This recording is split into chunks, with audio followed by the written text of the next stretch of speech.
Magandang araw po sa inyo mga backyard. Welcome po dito sa ating channel. Ngayon po mga backyard ay pag-usapan po natin kung alin po ba yung maganda. Yun po bang artificial brooding or yung natural brooding. So tamang-tama po ang araw na ito mga backyard dahil yun pong inahin natin na pabo ay napisa na po yung mga itlog nila. Ewan ko lang kung ilan po yung napisa pero i-check na lang po natin. So let's go mga backyard. Ito na mga sisiyo natin na pato ay halos buong araw dito lang talaga sila nakatambay sa may tubig. Gustong gusto talaga nila dito, lalong lalo na ngayon ay napakainit. Dito lang talaga sila buong araw. So ito namang mga sirama natin ay simula naman ng itlog. Tapos ito po yung anak nila dati. Ito anak nila ito. Isa lang po yung naging anak nila.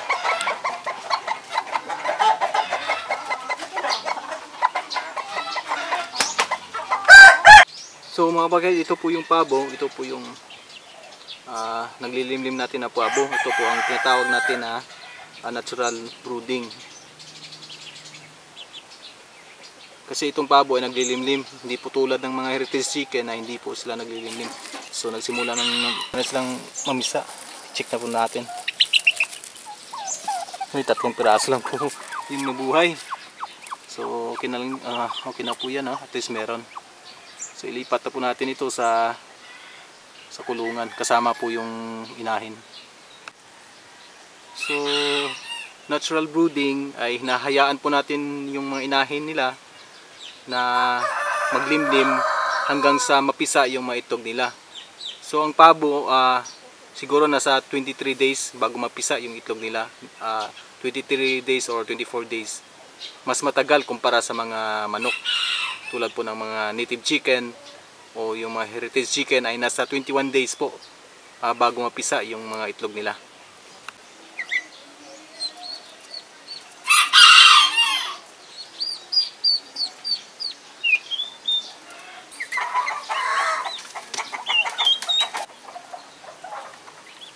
Ginagawa ko po ay nilalagyan ko muna ng parang sahig ito para po ay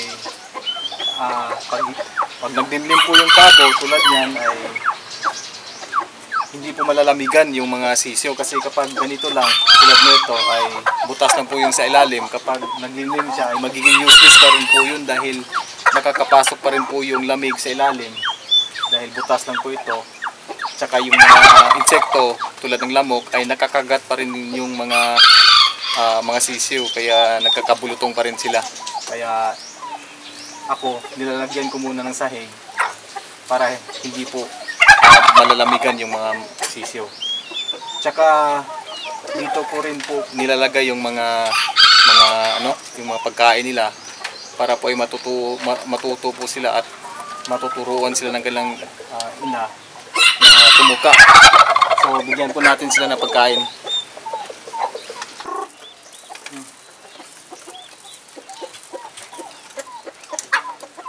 So pagkatapos po natin silang mailipat sa kulungan kasama yung inahin nila ay agad-agad po natin sila nabigyan ng matutuka. Sa sahig na lang po muna natin sila ilagay yung mga patuka nila para po ay maturuan po sila ng kanilang ina kung paano tumuka. So ayan, yung sisiyo ay naninibago na. Nagiging curious na sila kung ano yung nakikita nila. So agad-agad din po natin bigyan ng painumin. Ayan. Tubig po. Ayan, nauuhaw na pala yung inahin.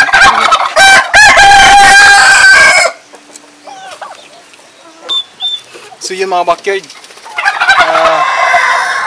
Yun itong pasaway na sirama natin. Dito ka muna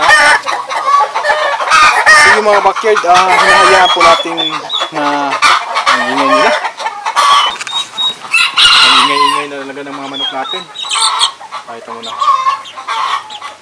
So yung mga backyard, hinahayaan po natin yung inahin na maglimlim sa ating mga alagang sisiw. Ako dito, hanggat sa mag-iisang buwan ay kasama po nila yung yung inahin nila, kasama po yung mga sisiw. Tulad po nito, ito po yung mga nakaraan natin mga sisiw. Yan.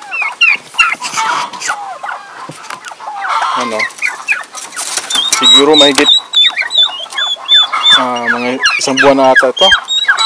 So pwede na po natin yang ibaba yung itong inahin natin na pabo. So maganda po talaga kapag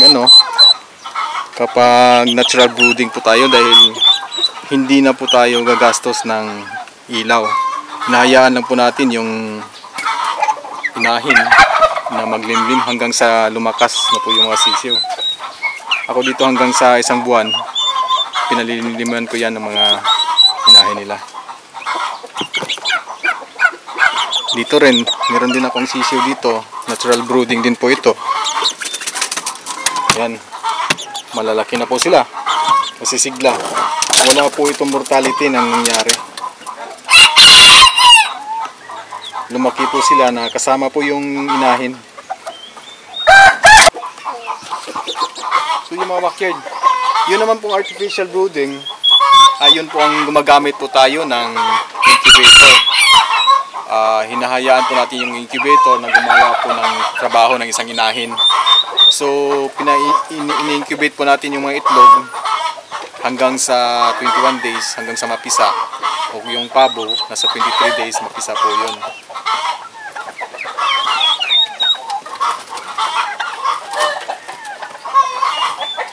So kadalasan dito sa akin, ang in-incubate ko po ay yung pong mga itlog ng mga heritage chicken. Tulad po nito, itong mga heritage chicken, Black Aslorp, mga Rhode Island Red. Ito, mga Rhode Island Red. Ito po yung in-incubate ko. Tapos po ay kapag napisa po na po yung itlog, ay sa brooder po ay gumagamit po tayo ng ilaw. Tsaka dapat po yung kulungan natin, yung brooder ay malinis, tsaka dapat po ma-maintain po yung temperature sa brooder para po hindi po ay humina yung mga sisiw natin.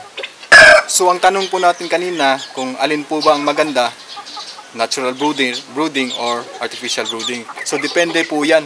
Kasi po, kapag inaalagaan po natin ay native chicken tsaka mga pabo, ay okay lang po yan sa natural brooding. Pero kung naman po, yung mga alaga natin, mga heritage chicken, ay hindi po sila naglilimlim. Artificial incubation po tayo, tsaka natural brooding. Ang kagandahan lang po talaga sa natural brooding ay hindi po matrabaho masyado, tapos ay hindi po magastos. Kasi ang mga gawain mo ay ginagawa na po ng inahin. Bali, ang nag-aalaga po ng mga sisiw ay yun na lang po yung inahin. Bali, nagbibigay na lang po ng mga pagkain, tapos konting monitoring na lang po sa sisiw. Kumpara mo naman sa artificial incubation tsaka brooding, ay matrabaho po yun. Ang dami po nating parameters tsaka yung mga factors na dapat tatandaan o isaalang-alang. Tsaka gagastos din po tayo ng kuryente. So kung backyard raisers ka lang, hindi ka masyado nagpaparami ng mga manok, ay maganda na rin po yung yung ganito, yung natural brooding, kasi hindi ka nagmamadali, wala kang hinahabol na production. Pero kapag nasa commercial ka, tapos gusto mo talaga mabilisan yung production mo, ay mas maganda ay yung artificial incubation tsaka brooding, dahil talagang mamimit mo po yung requirements o yung talagang production na gusto mong abutin. So yan mga kabakyard, hanggang dito na lang po ang video natin. Sana po ay nagustuhan niyo po ang video na to. Kung nagustuhan niyo po ang video na to, paki-like, share, subscribe naman po. Maraming salamat. Paalam na muna.